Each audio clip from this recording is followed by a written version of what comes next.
And we're going to get a high-level view. This is only a 40-minute talk, so it's going to be a bit of a crash course. But we're going to go through some of the most important topics. And really the point of this is to let you know what some of these topics are, they exist out there, and give you some resources. So it wouldn't be a talk if I didn't have an About Me slide. I live in Seattle, Washington with my wife and my two sons, Charlie and Hunter.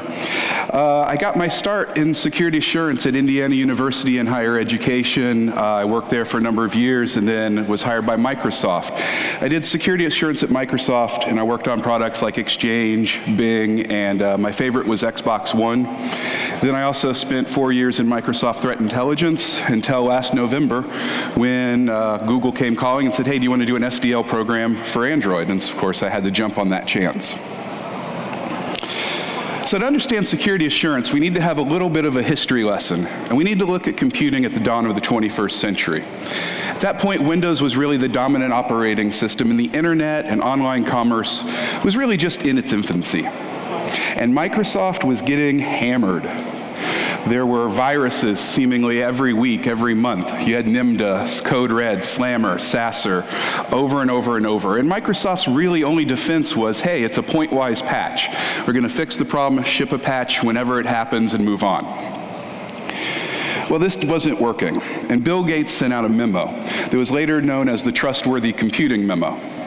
And Bill knew that if we couldn't trust our computers, our phones, the tech revolution wouldn't really happen. And so he wrote in his memo, in part, that trustworthy computing is computing that is available, reliable, and secure as electricity, water services, and telephony. Winning our customers' trust involves more than just fixing bugs. It's a fundamental challenge that spans the entire ecosystem, from individual chips to global internet services.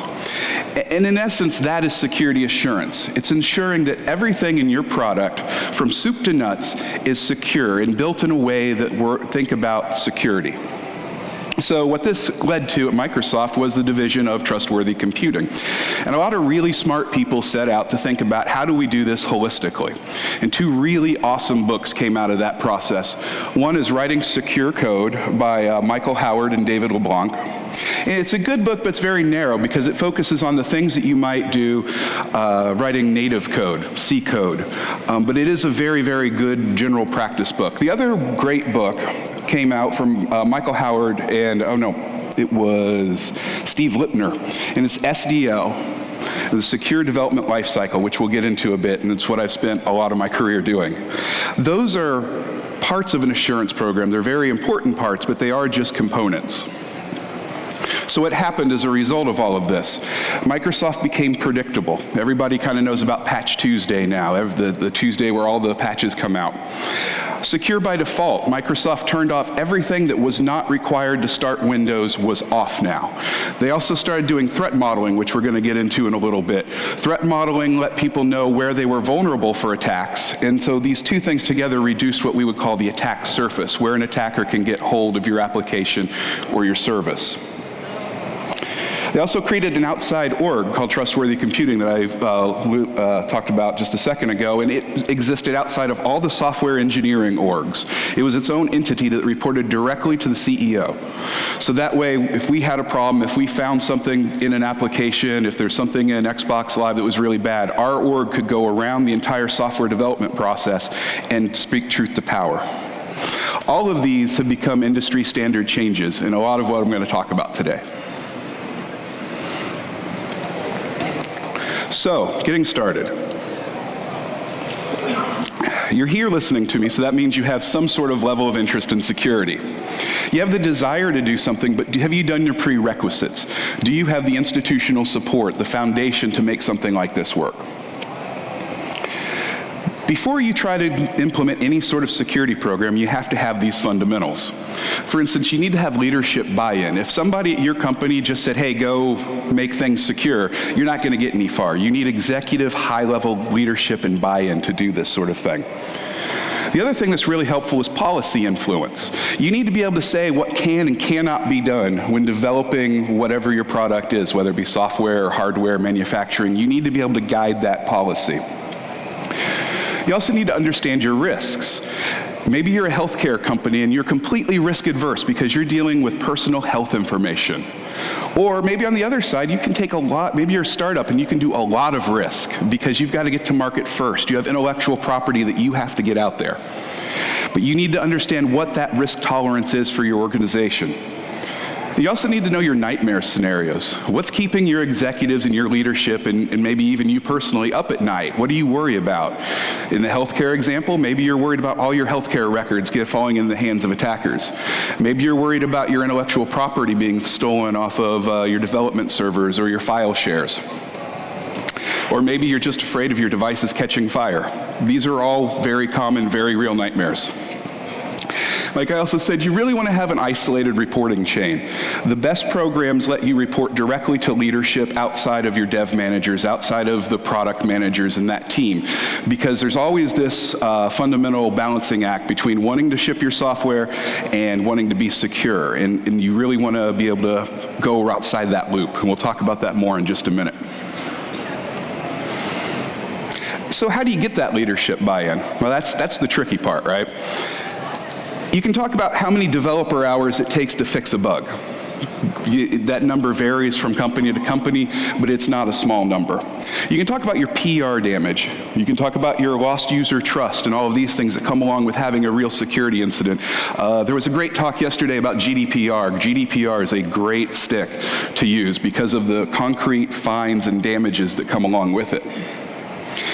Or maybe you need to work with certification. Maybe you need to work with the government, and there are specific requirements that you need to do that sort of thing. In the United States, we have FedRAMP if you want to work with the federal government. There's HIPAA, there's PCI DSS, there's GDPR. It's acronym soup. Pick one and maybe write its coattails in. The one thing I don't like are scare tactics necessarily, because scare tactics have a half-life for your leadership. You can say, oh my God, the sky is falling, you need to do this, you need to do this, but if you keep ringing that bell, they're not going to listen to you. So save your scare tactics for a time when you really need their attention and you really need something. Conversely, you may have already had a security incident, and maybe you're here because you had a breach, maybe you had somebody attack you. I worked with a person at Microsoft whose saying was never waste a crisis, and I agree with that. Never waste a crisis. If you have a breach, if you have an incident, be the person with a plan ready to right the ship. Policy is important because it lets you define things that are allowed or disallowed, like I said earlier. Your methods, your functions, what programming languages are acceptable, what kind of security tooling, what kind of chips and partners you're allowed to deal with. But remember, your policy shouldn't be the only reason you do things, and shouldn't be the only reason you tell developers or product managers to do things. Your policy must always be defensible. And it has to be revisited as the situation on the ground changes, as the security world changes. So make sure you're always updating those policies so that you can always sit in front of a developer and with a straight face tell them this will make your product better. Now, I like to say that security is nightmare mitigation. And ultimately, security people are in the process of nightmare mitigation. And so we are creating the absence of a thing. We are creating the absence of a problem. Where you might have developers, you get code, you get applications. You hire database administrators or server administrators. You get servers, you get server farms and clusters and graphs and metrics and everything. But when you get a security guy, you get nothing. And that's what you're paying for in a lot of ways. And that's a paradigm shift from a lot of other different disciplines. And so we have to show what we're doing is actually having an effect. And so we do that with what we call artifacts. And we do that with compliance frameworks. Because ultimately, the phrase being secure is meaningless, right? What does it mean to be secure? It's going to mean something different to every single one of you in here. And nightmares are precise. I don't know if you've had a nightmare where you've just been generally afraid, but sometimes it's the big scary monster coming after you, and that's what you're afraid of. So saying, I want to prevent hacking is a no-op. You can't do anything with preventing hacking. But what if you're afraid of the nation state of Fredonia stealing your intellectual property off of your R&D file server? That's a very specific threat, and that's one you can mitigate. So always get specific with your nightmares. What you can also do is then once you collate all your nightmares, wrap them into a policy framework and start adding them all together, and then take all these industry compliance things and put them all together. And what you're going to find is a Venn diagram with a lot of overlap in the middle where you can get a lot of twofers. And this is where then you synthesize your own policy out the other side. So, for example, you may have a compliance framework that says you should always use encryption at rest. You may have another one that says you need to use AES 128 encryption at rest. And then you, as a security practitioner, may say, no, but I want to do AES 256. So just make that the policy. Everything we do, AES 256 on the disk, end of the day. And that will satisfy everything. So let's take a look at this. And I figured we're here, we're in Germany, home of the horrendous children's tales, so let's maybe have a specific nightmare of my son's. And my son Hunter's at 3 years old, and he is afraid of monsters. And he tells me every night, Daddy, I'm afraid there's a monster in the closet. So like any good father, I created a compliance framework to do monster mitigation. So the area of concern is the bedroom. The risk is that a monster or monsters may be present and under a child's bed or in the closet, and they may or may not steal the dreams of naughty children. It's a very specific threat we're worried about. The suggested control. Areas known to be frequented by monsters must be physically inspected on a regular basis. Proactive detections are recommended, as well as real-time notifications. Okay, so now we have an action, something that will help us look for and detect the presence of monsters. Then we do a test procedure. Areas known to be frequented by monsters are visually checked nightly, and then we log it.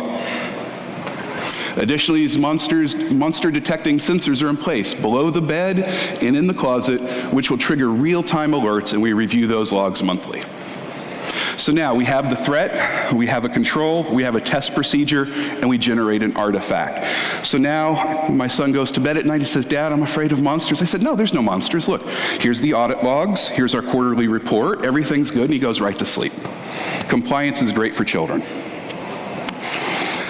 Okay, another this is a little more practical example. This is from the Android Advanced Assurance Program. AAP is what we're using with our partners to make sure that we are creating the highest standard and highly secure devices. And this does what Bill Gates was sort of talking about. It goes from the supply chain to manufacturing to application security to response. It spans the whole gamut of what an Android phone manufacturer would want to do. So, the area, incident response, and risk management. The OEM is unable to effectively respond to security incidents, or the designs contain a security flaw which are undetectable at launch. This is something everyone in here has. We shipped a security bug and we didn't know any better. Couldn't find it. So the control is a defined security team is in place, including security engineers, and this team should review and approve all device launches and conduct periodic risk assessments. What they're basically saying there is you need a security assurance program and you need to implement a secure development program, or an SDL. So the SDL is one component of an assurance program, but it is the vehicle to accomplish a lot of what we've just talked about. Consider the encryption requirement from earlier. How do you ensure that developers are doing the desired thing? How do you make sure that they're using AES 256 every time they develop new code? The SDL is the answer. So maybe you've seen this before. This is the secure development lifecycle as represented by a virtuous circle. And it's a circle because when we get to the end, we always take our learnings, we synthesize them, and we set ourselves up for success in the next iteration. So you always want to be in the process of learning and then iterating. And we're going to drill into some more of the interesting parts, but I really do recommend the SDL book by Steve Lipner. It really gets into a lot of this and helps you scale to whatever level your business is. So in this phase, we're going to establish what needs to be done to satisfy the requirements of the SDL. And it all starts with training. how do you expect your developers to do the right thing if you don't train them to do the right thing? I've seen a lot of developers come out of college. I've seen a lot of new hires that don't know how to do secure coding. It's not something that is normally taught in college. Maybe it's an elective you can take, but a lot of times you'll see guys come straight out of college and they're string copy everywhere, mem copy everywhere, and they just write exploitable code. So always do training. This is also where you define your crypto standards, establish your authorized partners, your authorized part suppliers. These sorts of things would come in the prerequisite phase. The other thing you want to do is you want to define a security bug bar. And a security bug bar is a really, really great thing that everybody in here should have, because it does two things. One, it defines what security bugs we will not ship. So at Google, we know that we will not ship remote code execution bugs, period, end of story. If you have a bug in your code that produces RCE, we're not going to ship it. You have to fix it. But the more interesting part is, what do you do if you do have a security bug that isn't that critical level? Who accepts the risk in your organization? Let's consider remote temporary denial of service. Somebody can hit your phone and knock it offline and make it reboot. That's horrible. It's a pain in the butt, but it's not the end of the world. Nobody's losing their health information over it. It's just annoying. So who in your company accepts the legal, moral, political, ethical, or brand risk of shipping that sort of bug? Well, the bug bar formally answers these questions. And a bug bar generally goes from severity 0, which would be critical, to severity 3, which is a defense in depth bug. So for example, a Sev 0 security bug might have to be signed off by the CEO. All roads go to the CEO. This is as bad as it gets, and they make the big bucks, so it's their butt on the line. Make them sign up for it. Sev 1 security bugs are generally handled at the VP level. So these are a little less risky. These are things like remote code execution in an unprivileged application. Something that's bad, but not the worst. So maybe if the VP of the feature and the VP of the security team, it takes two keys in this model to ship the feature. If they both agree, then you can ship it. Then you get severity 2, which are immediate, moderate bugs. So temporary remote denial of service, remote access to unprotected data, these sorts of things would be at the director level. So the director of development and the director of security both have to sign off on that bug to be shipped. And then Sev 3 are your crypto vulnerabilities in non-cryptographic purposes. So in Exchange, every single email has a hash of it, and then they chain the hash together, and that's how you get nested emails.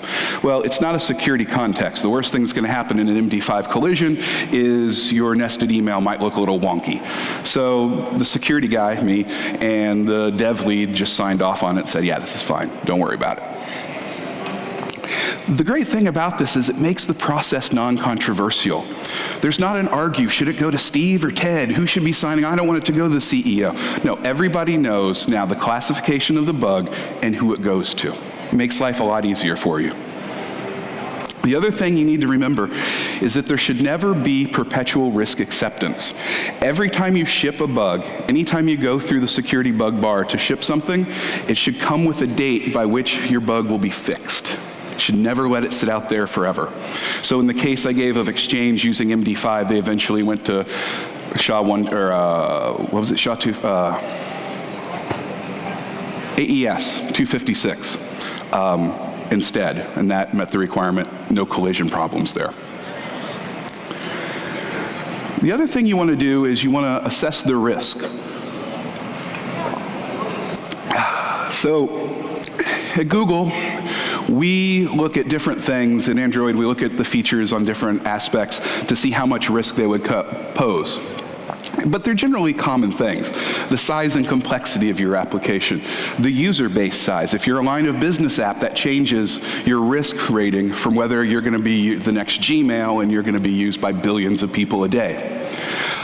Unfamiliarity with the technologies involved. Maybe you all decided you wanted to go to Rust, but you've never programmed in Rust before, so everybody's rusty. So you got to factor that into account. Cryptography, authentication, and authorization, these are two very, very big red flags for me whenever I see, especially if people are rolling their own crypto, which you almost never should do, or doing their own version of authentication or authorization. These are big red flags you should always watch out for. And so on the right here, this is actually part of our risk form in Android. Whenever you request a new feature, you have to say a bunch of things about your program, and it tells you if your security trivial or not. And if your security non-trivial, you have to go through our risk rating system. And then we ask you a whole bunch of questions. It's submitted, it's scored, it's reviewed, and then we assign follow-up items, including a design review for teams. The design phase is about understanding what we call the attack surface, and I alluded to this earlier. This is what Microsoft did a really good job of. They reduced their attack surface. They made it harder for attackers to get in, and it made it so that if an attacker did get into a system, that it was cordoned off, that your blast radius was much, much smaller. Now, it's not always the case. They've had some security issues, but by and large, a lot of the things that have come in, especially back in the day, it was mitigated by system components. And threat modeling is the best way to do this. Threat modeling is a great way for beginners to start asking prickly security questions of their development teams and start to find the low-hanging fruit, the low-hanging vulnerabilities. A lot of what Sebastian was just in here talking about, you could probably get to the root of those issues with threat modeling. And so we're going to take a little bit of a deep dive into this, because I do think of all the tools in the SDL, of all the security assurance tools that I use as a practitioner, threat modeling is the most important, especially for teams getting started. So threat modeling is literally a diagram using, it's kind of like a DFD, but we use some specific symbols over there. So we start out with the human external interactor, because every system has somebody interacting with it, right? There are very few services that are fully autonomous. And if they are, you probably don't need threat modeling. Then you have the process, which is a single circle, and that's a simple process. Maybe it's your FTP uploader. Maybe it's a download script, something that's very monotasked in nature.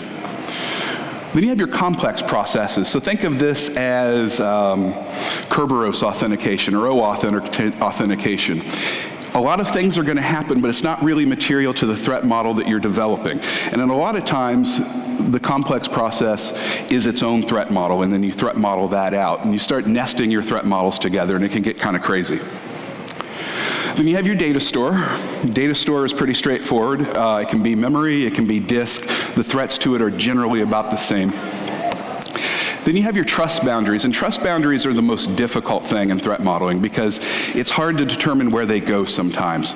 Generally, if a human touches it, if it crosses the internet, if it comes from a system that you don't control yourselves, it's crossing a trust boundary, and we'll talk about what exactly that means in a second. And then, of course, you have your data flows. And remember in threat modeling, and we'll talk about this again in a second, data flows go both ways.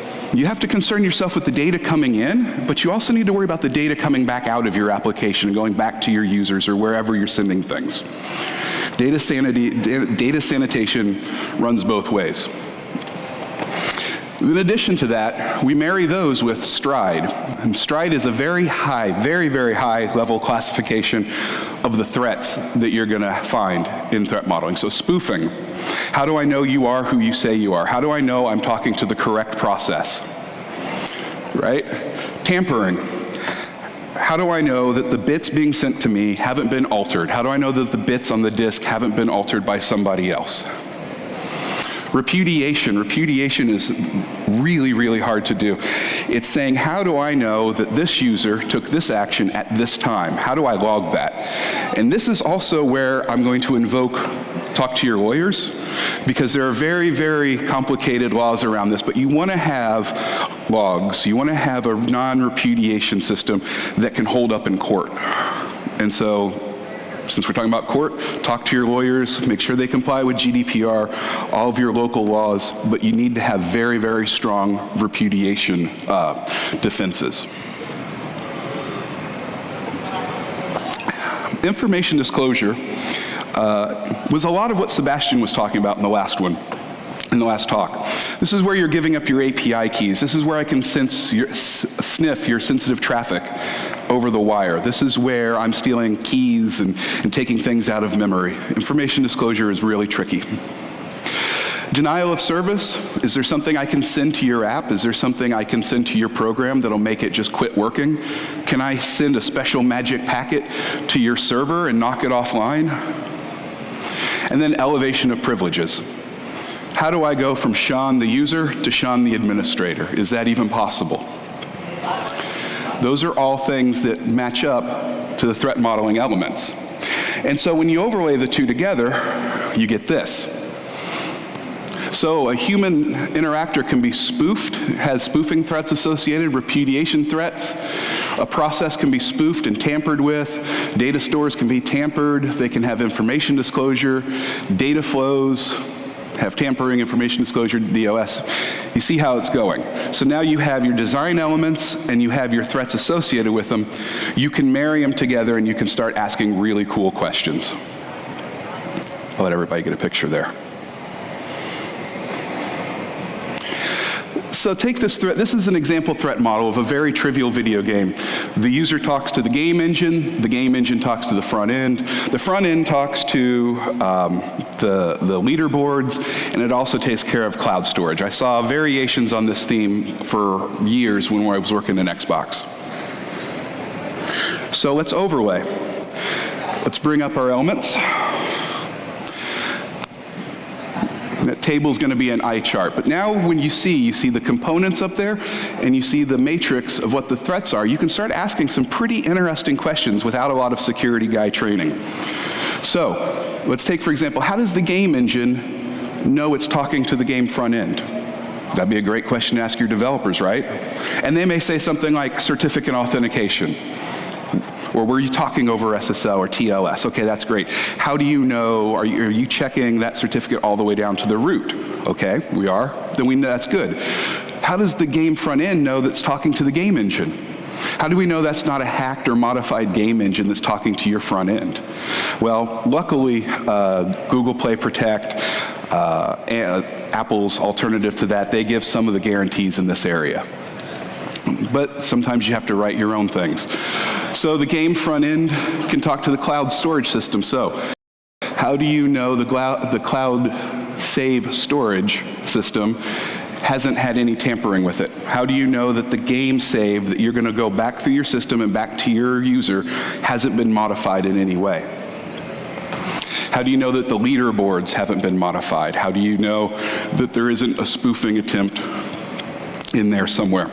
You can start to marry them up and you can start to say, okay, well, processes, information disclosure, are you putting things in memory? Are you doing things like that? Just with this little bit of modeling, you can start to ask some really, really pokey questions.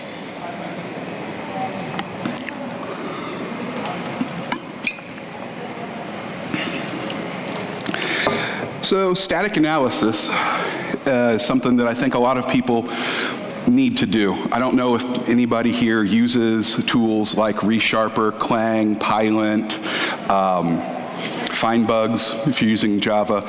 There's a ton of really, really cool static analysis tools, and what that's doing is it's just looking at the code while it's being built and highlighting it and saying, hey, don't do this. Find something that works for you. I'm not going to give anybody specific recommendations. There are a lot of really good tools. Build up rules for your style guides, build up rules for your thou shall not do coding style things, and put it in there, and just keep developers from making the mistake. So at Microsoft, we used ReSharper, and we had all of these really cool plugins for it that would just, you couldn't check in really bad code things right there. So that prevents a whole bunch of class of bugs. You should be able to stop people from using things like string copy easily in static analysis. Dynamic analysis is testing your code while it's running. A really great example of this is pen testing or penetration testing. We are big fans of pen testing at Google. We bring in a lot of outside vendors. We give them source. We give them devices. We give them full access. And that's how I would suggest you do it yourselves. Find a good, reputable pen test firm, bring them in, open up the shop and let them test your application. Give them very prescriptive guidance. Remember, we have nightmare scenarios. We've developed very specific nightmares. So share your nightmares with them. Make it a therapy session. Let them know what you're afraid of and then see if they can make that happen. And please, for the love of God, if you're going to hire pen testers, let them work on the production systems. I cannot tell you how many times in my life we've tried to do pen testing, we've tried to do validation testing, and the system administrator would say, hey, you can use pre-prod, use our sandbox environment. Well, you know what? Your attackers aren't going to do you that courtesy. They're not going to be so nice as to break into your pre-prod environment so you don't have any downtime. No, if these pen testers can do it, then anybody can do it. Then a determined hacker can do it. It's much, much better to let a pen tester break your system than it is to have somebody else do it. And then there's fuzzing. Fuzzing is one of my favorite things on earth. I run a fuzzing project at Google called Haiku. It's running on a couple hundred devices. We are doing native Android device fuzzing. So what is that? Fuzzing is feeding a system mutated or corrupt input values and seeing how it behaves. So for example, let's say you made an MP3 decoder. So if you wanted to fuzz that, what you would do is you would take maybe a second of MP3 audio and you would give it to a program like libfuzzer. And libfuzzer would create all kinds of mutated, horrible versions of MP3s and then just start hitting the API over and over and over and say, what happens? Is your code resilient enough to do that? And I should mention that does not mean wrap your entire code in a try-catch statement. I've seen that. It makes for seemingly stable code, but it's not going to help you. So it mutates the MP3 over and over and over, and if it crashes, you might have an exploitable crash. But at a minimum, you have a stability crash. So this is a great product, a great process for two reasons. You get to find potential security nightmares, and you get to have a more stable user experience. So there's no reason not to do this. And over time, the system's going to mutate these files, and it's going to create what we call a corpus, or a whole bunch of files that are known to crash your program.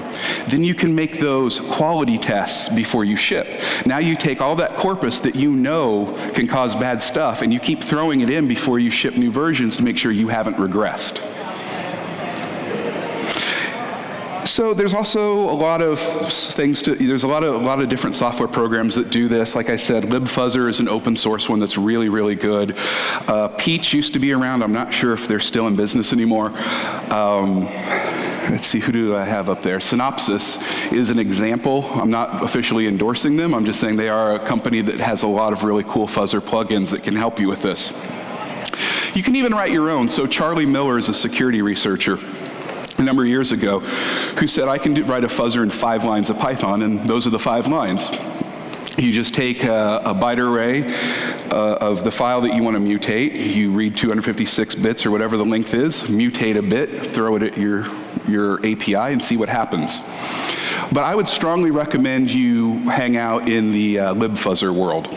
Learn a tool like that. But this is how we find really big bugs. This is also how we've gotten hit in Android a lot. This is how things like stage fright are found. This is how a lot of vulns are found.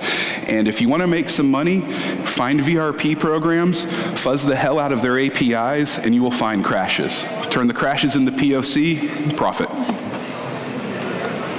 Pen test firms can also do this for you. I find that it's better to write your own fuzzers. I find it's better for developers to write their own fuzzer because they're going to be more familiar with the code and getting what we call code coverage numbers. So what you want to do is you want to aim for 100% code coverage in your fuzzing. This means that every code path that could possibly be gone down with your API is gone down. So I prefer them to be the same as unit tests. Fuzz test, unit test, put them all together. And then finally, you come to the end where it's time to ship. So what we do is we generally write what's called a final security review. And actually, I'm in the process of writing one of these right now for Android Q. And what we're going to talk about is everything that was reviewed. Every feature that we looked at, every design guidance we gave, every single change that we made or we asked developers to do, whether they were taken or not, and what the outcome of it was. And you send this to your leadership. Okay, you send this to as high up in the food chain as it makes sense to do. because that way you're saying, this is the risk. This is your release risk, take it or leave it. And a lot of times negotiations will go on, CEO sees that you've got this bug or that bug, so maybe we'll fix it, we'll delay launch, we'll do this. A lot of good things happen there. But remember, as a security person, you don't necessarily sign off on security. You're preparing a security report for the executives to sign off on. Let them take the risk. That's why they make those big dollars, right? Also document the lessons learned, because if you go through this process and you start looking at features, you're going to find some crazy shit. I swear, you will see developers do all manner of things.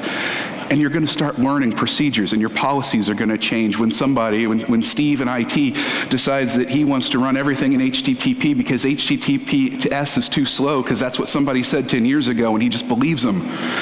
You're going to make note of that, and you're going to make policies to address that. So always get that iterative loop. The other thing you need to do is you need an incident response plan, because things are going to go wrong. If you haven't gotten hacked, if you haven't had a breach, congratulations, you're in the minority. But at a minimum, you need a plan for out-of-band communication. So if you have a really bad attack, how are you going to call somebody on your business phone? How are you going to send emails if your system's been compromised? We've seen that at Microsoft. If you have an attacker on your network, why am I sending email when they can just see exactly what we're up to? You need to be able to get a hold of people another way. You need architecture diagrams and playbooks for common actions. You need to make it so that anybody on your team can take any action in case of an emergency. So, I should also mention, you also want menus from your local places that eat in your security. I kid you not, because you're going to put in long hours. You might be there 48, 72 hours straight trying to work. It's also not the time to try to find out what the nearest Chinese delivery place is. You need to have that menu ready. I speak from experience. You should also war game. Practice it. Pretend what happens if an asteroid takes out one of your data centers. We do this at Google every year. We call it DIRT, and it's fun because we get to plan some kind of fun scenarios, like the AI cloud system has become self-aware and has decided it wants to break out of the data center, so that data center's offline. Okay, great. So can we deal with it? One of the things we focus on, too, that a lot of people don't think about is the lack of humans, or a lack of a human. So if Steve, your dev lead, is the only guy that knows how to reboot the system and push out new bits, you're screwed. You most junior person should be able to read the playbook and do things. You need to have people redundancy. I can't stress that enough. People like to say, oh, well, what if the server goes down, what if the data center goes down? Yeah, but what if Steve gets hit by a bus? It's gruesome, but it can happen. Prepare for the worst and hope for the best. And so on that very, very somber note, I will move on to resources. So developer.android.com, we've got some great security stuff, some specifics on programming on Android platform and best practices. I also recommend safecode.org. Steve Lipner, the man who wrote the SDL book and is a mentor of mine, has started a nonprofit when he retired, and there is so much good information, so many great tutorials. I can't recommend that website enough. Writing Secure Code and SDL development are the books. And then there's an older video, if you're interested. Michael Howard was one of the original guys who came up with threat modeling. He gave a talk in Barcelona a number of years ago. I would say listen to that. It's where I learned how to do this, and it was just wonderful. So that is a crash course in security assurance. If there's any questions, I'd love to hear them. Thank you.